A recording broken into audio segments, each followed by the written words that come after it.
Hello guys, welcome to my channel Love to Learn. In this video, I want to explain about chain of responsibility design pattern.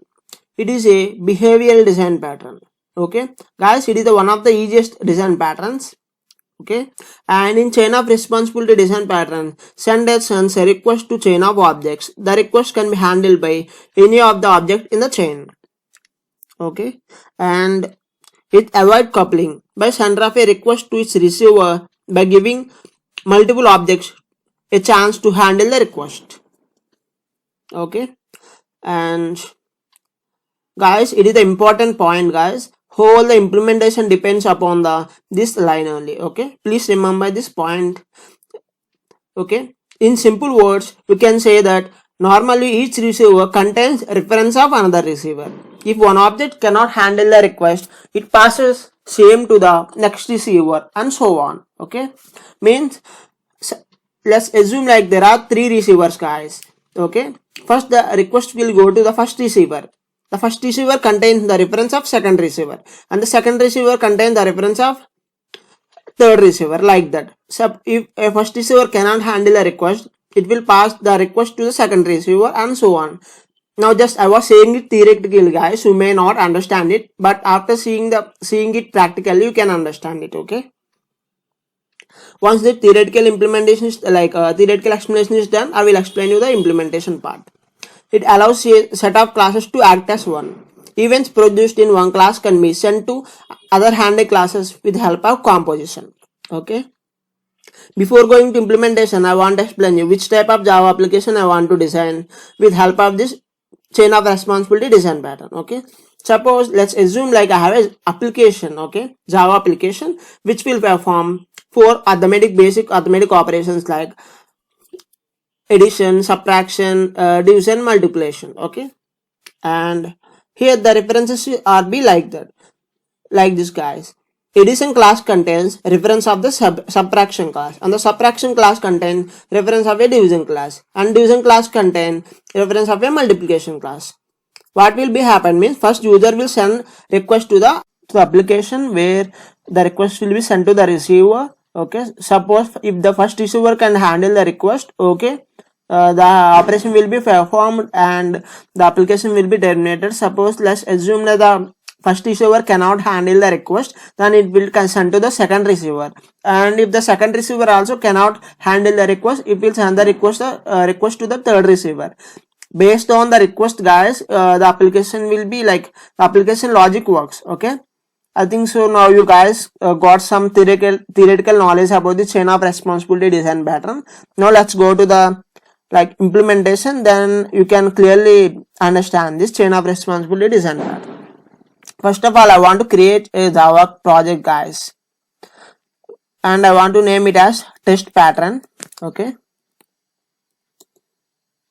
and now my project is created. Just I want to create a class name as number. Okay, as I said, I want to design a Java application which will perform some arithmetic operation. First I want some numbers, right? So I want to create some some variables of type int. Okay, private int num1, private int num2, and I want to create a string for passing like which type of operation I want to perform. Okay, now I want to create some set of constructors.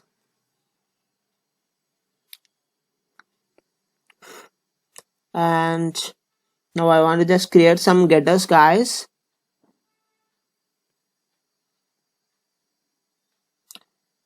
Now my getters also generated. Now just I want to create a interface name as chain. It consists of two methods, guys. Okay, public void set chain, which contains reference of chain, and another method which will handle the request. Okay, public void calculate number request.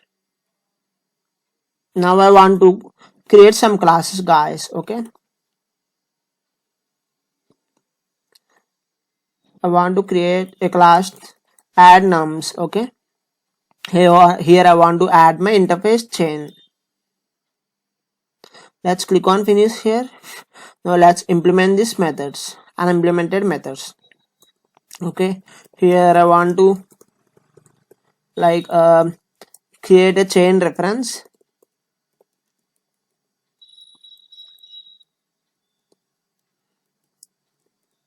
The next chain, in the sense, the next chain, in this next chain variable, what will be happen means I will put like my second reference of the class. Okay, wait, I will show you guys.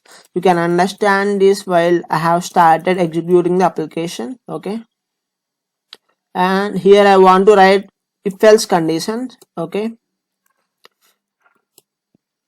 sorry, the else will be here. Based on the request, I want to perform the operation. Suppose request dot get operation performed equal to add, then I want to print request dot num1 plus request dot num2. Okay, here just I want to print, give some other message, addition operation performed. Okay, suppose if the in the given request operation performed equal to sub, what I want to do means I want to like call calculate method with the request. Okay, now just I want to create another class,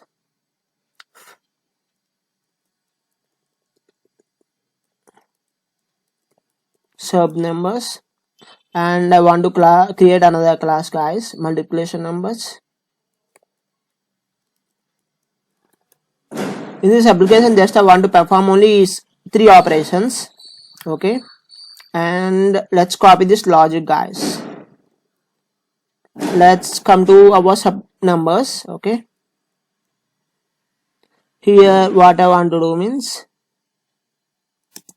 I want to implement it with chain interface, then this errors will be gone, and here I want to write it as sub. Okay, here I want to change this message as sub operation performed. Here, as I said, it is a subtraction operation.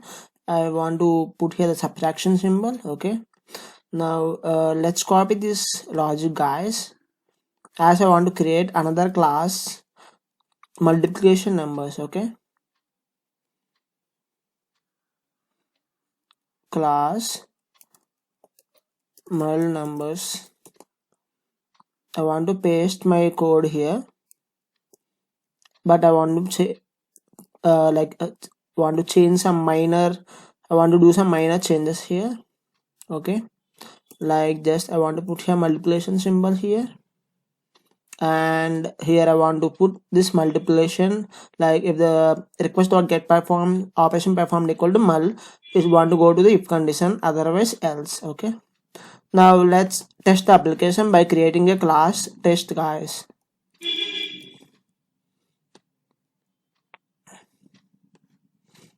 First of all, I want to create a reference for number class. Okay, no number,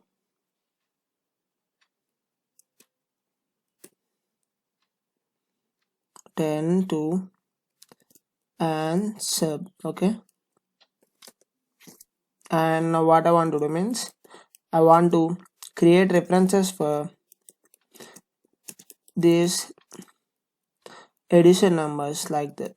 Means I want to create reference with like reference for the chain interface, and I want to override these methods using this add numbers class. Okay, I think so you guys understand this, as it's just a basic Java things.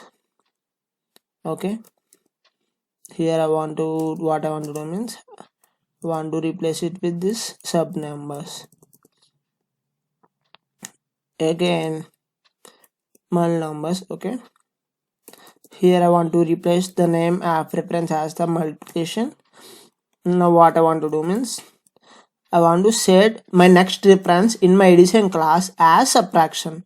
As we discussed before, suppose if addition class cannot perform the operation, it will send the request to the next reference class, which is subtraction. And if the subtraction class cannot perform the operation, it will send the request to the multiplication class, so on. Okay, now let's start testing it, guys. I want to calculate, like I want to call this calculate method.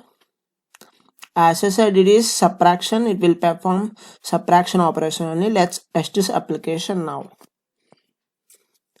If you observe here, we got the subtraction operation performed.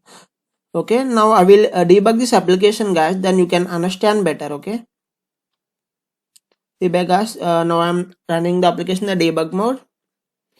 Now just I want to step into this.